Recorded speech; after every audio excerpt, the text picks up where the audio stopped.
अरे बेटा, सुबह सुबह कहाँ जा रही हो इतनी जल्दी? मम्मी, मैं अपने घर जा रही हूँ। शाम तक वापस आ जाऊंगी। पर बेटा नाश्ता करके चली जाती, साथ में अंकित तुम्हें वहाँ ड्रॉप कर देता। बाकी जैसे तुम्हारी मर्जी। व्हाट माँ, अनिकेत ने शादी कर ली? आप मजाक मत करो, वो कभी भी ऐसा नहीं करेगा। ऑब्वियसली मुझे तो पक्का बुलाएगा।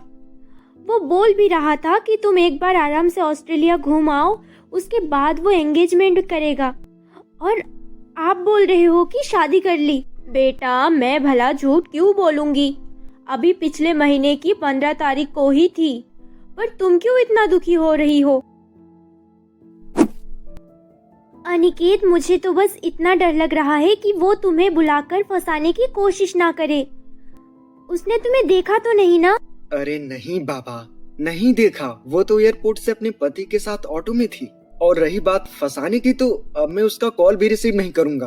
तुम खामखा इतना क्यों सोच रही हो? मैं कोई बच्चा थोड़ी हूँ जो मुझे फंसा देगी। बाकी वो अभी अपने पति के साथ बहुत खुश है, तो मुझे क्यों फंसाएगी भला? अनिकेत, तुम्हारा यही ट्रस्ट एक दिन तुम्हें लेकर डूबेगा। अब उस पर इतना ट्रस्ट करना बंद करो। बेटा, अगर तुमने अनिकेत के साथ कुछ भी इधर उधर करने की कोशिश की तो तुम्हारे पापा का स्वभाव तुझे पता ही है। नहीं माँ, अब तो मैं पक्का उससे बदला लेकर ही रहूंगी, चाहे कुछ भी हो जाए। बेटा, ऐसा मत करो, इससे अब तुम्हारा घर भी टूटेगा और अनिकेत का भी। अब तुम शादीशुदा हो, ऐसे तुम्हारा पागलपन अच्छा नहीं लगता। जिद मत करो। क्या मैंने तुम्हें ये परवरिश दी है? अनिकेत तुम्हारा बचपन का दोस्त है और आज वो किसी और का पति है। अरे कोमल का कॉल। माँ, आप चाय बनाओ, मैं तब तक आती हूँ कोमल से बात करके। हाँ बोल कोमल, कैसी है तू? यार मैं तो ठीक हूँ, पर तेरे अनिकेत ने तो शादी कर ली। तुझे इनवाइट किया था क्या, ये पूछने के लिए मैंने तेरे को कॉल किया था।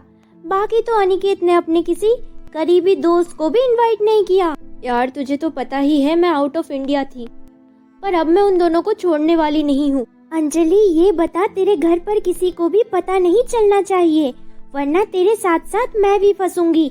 तुझे तो पता ही है मेरी दादी का। नहीं यार, ऐसा कुछ भी नहीं होगा, मैं सब संभाल लूंगी। पर तू बताना, अब मैं ऐसा क्या करूँ जिससे किसी को भी शक ना हो और मैं अपनी प्लानिंग में कामयाब हो सकूं। अरे तू क्यों खामखा परेशान हो रही है? मैं बताती हूँ ना तुझे, अब आगे क्या करना है और कैसे करना है। तू अब एक बार 1 से 2 साल कुछ भी मत कर, बस उनसे दूरियां बना कर रख। और फिर कोमल ने पूरी प्लानिंग अंजलि को समझाई कि कैसे वो उन दोनों का हंसता खेलता परिवार उजाड़ेगी। पर उधर अनिकेत और रीना भी अब होशियार हो चुके थे। और हाँ, आंटी से अभी माफी मांग लेना, वरना उनको शक हो जाएगा। बाकी ठीक है, मैं तुमसे बाद में बात करती हूँ, मुझे मम्मी बुला रही है। ठीक है, बाय, सी यू।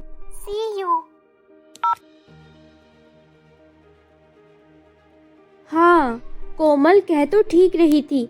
अभी मुझे ऐसा कुछ भी कदम नहीं उठाना चाहिए जिससे किसी को भी मेरे ऊपर शक हो, और ना ही मुझे अब कभी अनिकेत से मिलना चाहिए। और माँ से भी अभी जाकर माफी मांग लेती हूँ।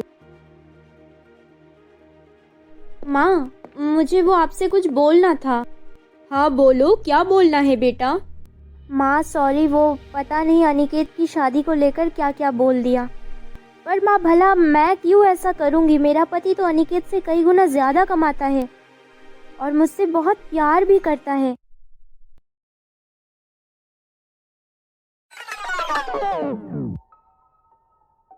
ऐसे ही 1 साल बीत गया। इधर रीना और अनिकेत अपनी लाइफ में बहुत खुश थे और उधर अंजलि वापस अपने पति के साथ ऑस्ट्रेलिया चली गई। पर अब 1 साल से अंजलि का ना तो अपने मॉम डैड से कोई कांटेक्ट था और ना ही अंजलि के ससुराल वालों का अंजलि के मॉम डैड से कोई कांटेक्ट था, जिस वजह से अंजलि के मॉम डैड बिल्कुल परेशान हो चुके थे। फिर एक दिन, इससे अच्छा तो हमें अपनी इकलौती बेटी की शादी इंडिया में ही कर देनी चाहिए थी। अगर आज हमें कुछ हो जाता है तो कोई संभालने वाला भी नहीं है। सुमति, तुम क्यों टेंशन ले रही हो? कुछ प्रॉब्लम आ गई होगी नंबर में। अंजलि कोई अकेली थोड़ी है, उसका पूरा परिवार है उसके साथ। तुम बस ऐसे ही कुछ ज्यादा ही सोच रही हो। और हाँ, आज दवाइयां ले आना, कितने दिन हो गए खत्म हुए। क्या हुआ रीना, तुमने खाना क्यों नहीं खाया? तुम्हारी तबीयत तो ठीक है ना? मेरा मन नहीं कर रहा है खाना खाने का, कुछ अजीब सा हो रहा है। मुझे लग रहा है तुम्हारी तबीयत ठीक नहीं है। तुम चलो डॉक्टर के पास अभी मेरे साथ। अरे कोई बात नहीं, थोड़ा आराम करूंगी तो शायद सही हो जाऊंगी मैं। नहीं, तुम चलो। 1-2 दिन से देख रहा हूँ तुम ढंग से खाना भी नहीं खा रही हो और तुम्हें आलस आता रहता है। एक बार चेकअप करा लो तुम।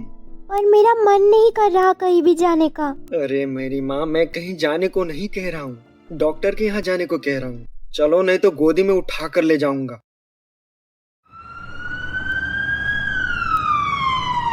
क्या बात है डॉक्टर साहब, आप मुस्कुरा रही हैं? रीना ठीक तो है? रीना बिल्कुल ठीक है और उसकी तबीयत अब फिलहाल ऐसे ही रहेगी। कभी भी उसका मन कुछ भी खाने का करेगा और कभी नहीं करेगा, कभी आलस भी आएगा, तो आपको उसका बहुत ख्याल रखना होगा। ठीक भी है और मुझे उसका ख्याल भी रखना है।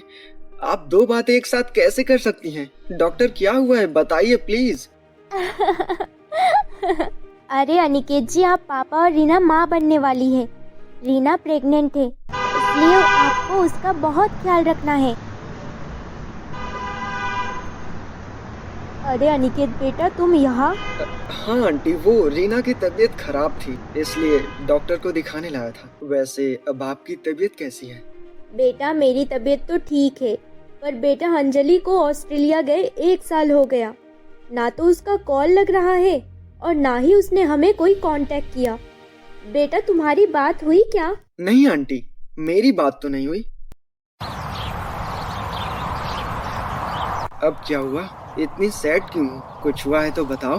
पर मुझे तुम्हारे फेस पर ये उदासी बिल्कुल अच्छी नहीं लगती। नहीं नहीं, कुछ नहीं, बस मुझे वो अंजलि का थोड़ा सा डर लग रहा है और कुछ नहीं।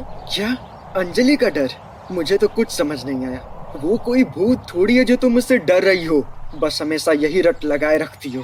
कहीं वो हमें फिर से कोई नुकसान पहुंचाने की कोशिश ना करे। अरे रीना, तुम पागल हो गई हो क्या? वो पूरे 1-1.5 साल से हमारे कांटेक्ट में भी नहीं है। और इतनी देर आंटी क्या बोल रही थी? 1 साल से उनकी भी अंजलि से कोई बात नहीं हुई है और तुम बात कर रही हो कि वो हमें नुकसान पहुंचा देगी। अरे भाई, उसकी भी तो कुछ पर्सनल लाइफ है। क्या वो पूरी लाइफ हमारे पीछे ही पड़ी रहेगी? अब ये फालतू का दिमाग चलाना बंद करो और एक प्यारी सी स्माइल कर दो। रीना नीचे आ जाओ बेटा, तुम्हारे पापा जी भी आ गए हैं। जी आई माँ। हे भगवान, मैं भी कहाँ खो गई थी। घर पर आर्यन मेरा इंतजार कर रहा होगा। कैसे हैं पापा जी आप? मैं ठीक हूँ बेटा, बहुत अच्छा लगता है जब तुम यहाँ आती हो तो। बाबूजी, मैं तो आप सबको छोड़कर कभी ना जाऊँ, पर क्या करूँ, जॉब है, आर्यन को भी संभालना पड़ता है। वहाँ तो माँ आर्यन को देख सकती है और ऑफिस भी घर के पास है। आप चिंता मत करो, जैसे ही छुट्टियाँ मिलती है तो मैं आपके पास फिर से आकर रहूंगी। वो सब तो ठीक है बेटा, पर बेटा दिनेश कैसा है?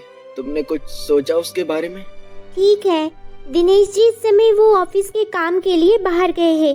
अब मैं चलती हूँ पापा जी, आर्यन इंतजार कर रहा होगा। ये आपकी दवाइयाँ है। ठीक है बेटा, आराम से जाना।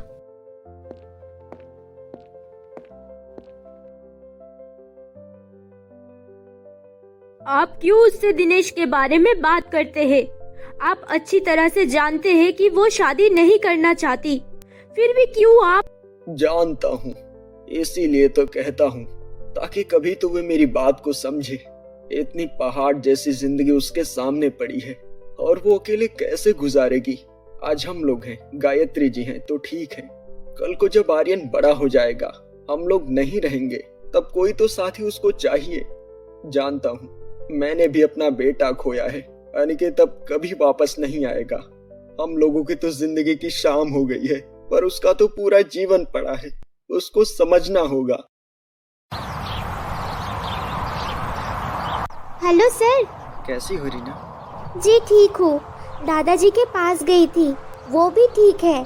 जानता हूँ मेरी अब्सेंस में ही तुम दादाजी के पास जाती हो, मैंने तुम्हें ये कहने के लिए फोन किया है कि कल कोलकाता से एक पार्टी आ रही है। उनसे बहुत बड़ा प्रोजेक्ट हमारी कंपनी को मिलने वाला है। मैं यहाँ हूँ, इसलिए तुम्हें ही मीटिंग अरेंज करनी होगी और जरूरत पड़ने पर वीडियो कॉन्फ्रेंसिंग के जरिए मैं भी मीटिंग में शामिल हो जाऊंगा। सारे जरूरी डॉक्यूमेंट्स मैंने तुम्हें मेल कर दिए हैं, देख लेना और अपना ख्याल रखना। तो आपको ये पार्ट कैसा लगा हमें कमेंट सेक्शन में जरूर बताना। और हाँ, अब इससे आगे क्या होने वाला है ये जानने के लिए प्रेम कहानियां टीवी को सब्सक्राइब करके बेल आइकॉन वाला बटन जरूर प्रेस कर लेना, ताकि अगला पार्ट आते ही सबसे पहले नोटिफिकेशन आपके पास जाए। तो मिलते हैं अगले एपिसोड के साथ, तब तक के लिए मेरे प्यारे दोस्तों आप सभी को नमस्ते।